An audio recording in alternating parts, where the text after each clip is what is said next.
네, 안녕하세요. 보통과장입니다. 다들 늦은 밤에 하루 일과 다 마치고 침대에 누워서 멍하니 스마트폰 보고 있을 때 있잖아요.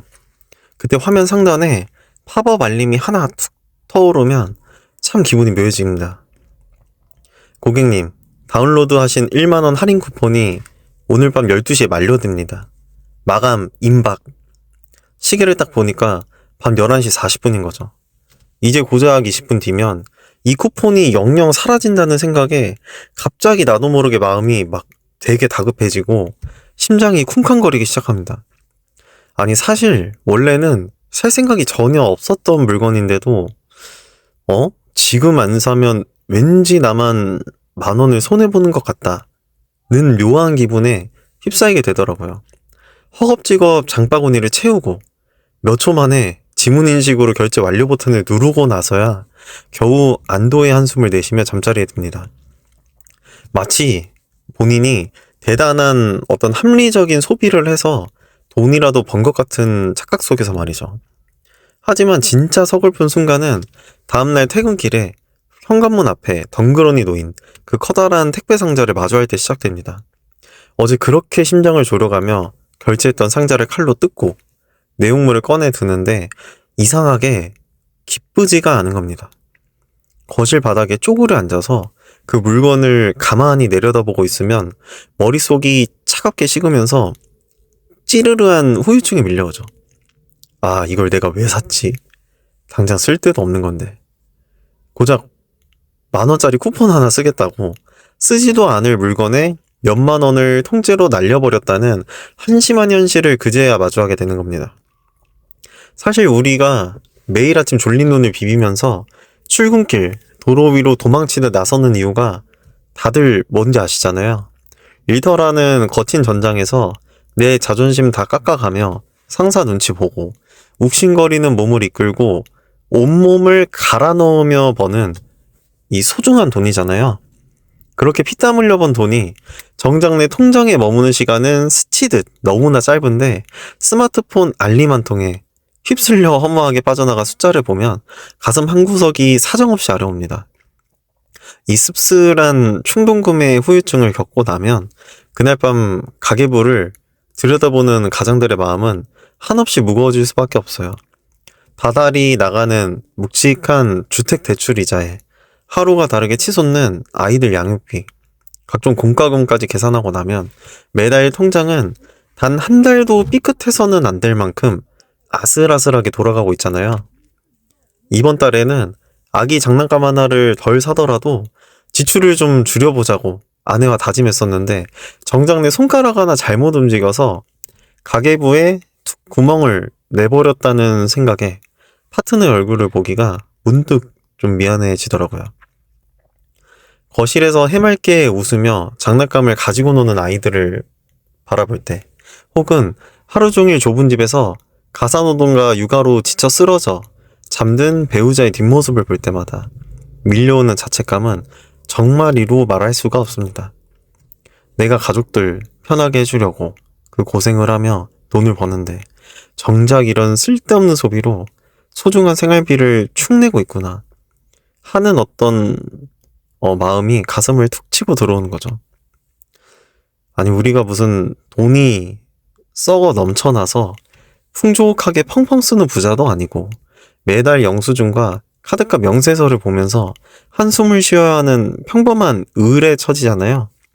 그런데 정작 이 차가운 자본주의 마케팅은 우리의 다급한 심리를 너무나 영악하게 이용합니다. 지금 안 사면 끝이다. 오늘이 마지막 기회다.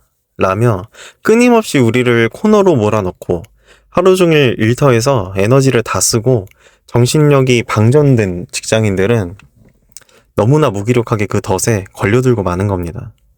보통 과장인 저는 이 찰나의 충동과 후유증에 대해 생각할 때마다 이게 결코 개인의 미련함 때문만은 아니라는 생각이 들더라고요. 우리가 왜 그 밤중에 쿠폰 만료 알림에 그토록 쉽게 흔들렸을까요?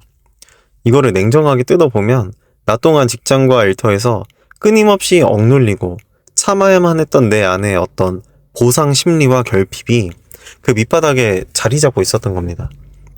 하루 종일 내 마음대로 할 수 있는 게 단 하나도 없었던 이 서글픈 하루 끝에서 스마트폰 화면 속에서 결제 완료라는 그 작은 버튼을 누르는 순간만큼은 내 뜻대로 무언가를 소유했다는 아주 일시적인 해방감을 느끼고 싶었던 걸지도 모릅니다. 그러니 오늘 밤 내가 왜 그랬을까 자책하면서 거실 한 구석에 뜯어진 택배 상자를 보며 씁쓸해하고 계실 가장분들이 계신다면 절대로 스스로를 너무 가혹하게 탓하지 마셨으면 좋겠습니다. 당신이 못나거나 미련해서 생긴 일이 결코 아니니까요. 지금 참 많이 허탈하고 속상하실 수도 있겠죠. 근데 당신 혼자만 이후에 어떤 하루를 보내고 있는 게 절대 아니거든요. 네, 퇴근길 도로 위에 이제 브레이크 등을 켜고 있는 가장들, 그리고 이제 지하철, 버스 손잡이에 겨우 매달려서 피곤한 눈으로 쇼핑 앱을 열었다 닫았다 하는 옆 사람도 다들 가슴속에 채워지지 않는 피로와 결핍을 품은 채 묵묵히 집으로 향하고 있을 거예요. 우리 모두가 자본주의라는 거대한 톱니바퀴 속에서 엇비슷한 실수를 저질러가며 그렇게 부딪히고 버텨내고 있는 중입니다. 비록 이번 달 통장 잔고는 아주 조금 줄어들었고 불필요한 물건 하나가 거실에 늘어났을지 몰라도 그것이 내 가족을 책임지기 위해 온몸을 갈아 넣으며 하루하루를 버텨온 당신의 가치까지 깎아내리지는 못합니다. 우리 가족을 진짜 단단하게 지탱해주는 건 어떤 완벽한 가계부의 숫자나 무결점의 소비가 아니라 어떤 유혹과 현실의 피로 앞에서도 도망치지 않고 매일 아침 다시 신발끈을 매는 당신의 그 묵직한 책임감 그 자체니까요. 당신은 이미 내 사람들의 내일을 지켜내기 위해서 매 순간 눈물겨운 최선을 다하고 있는 세상에서 가장 위대하고 멋진 가장입니다. 네, 제가 이 멘트를 계속 하는 거는 이제 여러분과 저 모두 보통의 평범한 가장들이잖아요. 그래서 제 스스로에게도 그리고 여러분들에게도 좀 해주고 싶은 얘기들이니까 좀 그렇게 생각을 해주시면 될 것 같아요. 저희가 이 거친 시대를 버텨내고 있다는 것, 그 자리를 도망치지 않고 지키고 있다는 것만으로도 우리는 정말 대단한 일을 해내고 있는 겁니다. 그러니 오늘도 우리 보통 가장님들 너무 낙담하지 말고 서로를 보듬으면서 다 같이 힘내서 이 시기를 버텨내봅시다. 조금만 더 힘을 냅시다. 네, 오늘 준비한 이야기는 여기까지입니다. 시청해주셔서 감사하고 다음 영상에서 또 뵙겠습니다.